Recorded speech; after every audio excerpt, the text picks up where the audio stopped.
Hi guys, അപ്പോൾ എല്ലാവർക്കും സുഖമല്ല. അപ്പോൾ ഇന്ന് നമ്മൾ പോകുന്ന അമ്മമ്മേൻ്റെ വീട്ടിലാണ്. ഫറോക്ക് കരുന്തുരുത്തി.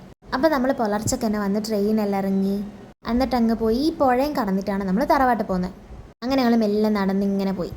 സ്വാഭാവികമായി നമുക്ക് പുഴയിൽ ഇറങ്ങാൻ തോന്നും. അപ്പോൾ തോണിയിൽ നോക്കുമ്പോൾ മഴ പെയ്ച്ച് നിറച്ച് വെള്ളം. അങ്ങനെ ഇവർ വെള്ളം എല്ലാം എടുത്ത് മാറ്റി എന്നിട്ട് ഞങ്ങൾ കയറാൻ റെഡിയായി നിന്നു.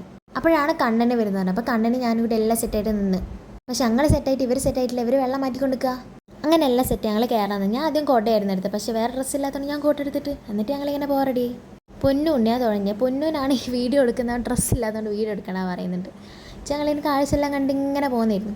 അത് ബോട്ടുകാരിൽ എന്തെല്ലോ പറയുന്നു. കാരണം ഞങ്ങൾക്ക് തുഴയാൻ അറിഞ്ഞൂടാ. കിട്ടാൻ പോകുന്നത് ഞങ്ങൾ എങ്ങോട്ടാ തുഴയുന്നത്. കണ്ണൻ ആദ്യം ഇങ്ങനെ ചിരിച്ചുകൊണ്ടിരുന്ന എന്നെ നോക്കി ഞാനും ചിരിച്ചുകൊണ്ടിരുന്നു. അങ്ങനെ ചിരിയെല്ലാം കഴിഞ്ഞ് കുറച്ച് കഴിഞ്ഞ് നോക്കുമ്പോഴാണ് കണ്ണൻ്റെ പാവങ്ങളിൽ ഞാൻ മാറ്റം കണ്ടത്. നവരസങ്ങളെല്ലാം എനിക്ക് അവൻ്റെ മുഖത്ത് കാണാൻ പറ്റുന്നുണ്ടായിരുന്നു ഗൈസ്. അങ്ങനെ ഇവൻ്റെ കൂക്കി നിലവിളി കാണിച്ച മാമൻ പറഞ്ഞു, നിങ്ങൾ രണ്ടാളും കയറിക്കോ. കാരണം ഞങ്ങൾക്ക് രണ്ടാൾക്കും മാത്രം നീന്താൻ അറിയില്ല, അവർക്കറിയാം. പക്ഷെ അവിടെ അവരെന്നെ ചതിച്ച് ഇവർ രണ്ടാൾ ബായി പറഞ്ഞ് അങ്ങ് പാലം വരെ പോയി. സൂപ്പറായിട്ട് സംഭവ രസേന ഇങ്ങനെ പോകാൻ വേണ്ടി. പക്ഷെ മഴ ഒഴുക്കലായതിനെ കൊണ്ട് പെട്ടെന്ന് ഇങ്ങ് കയറണ്ടാവുന്നു, അത്രേ ഉള്ളൂ. അപ്പോൾ ഇന്നത്തെ അത്രേ ഉള്ളൂ ഗൈസ്. ബൈ.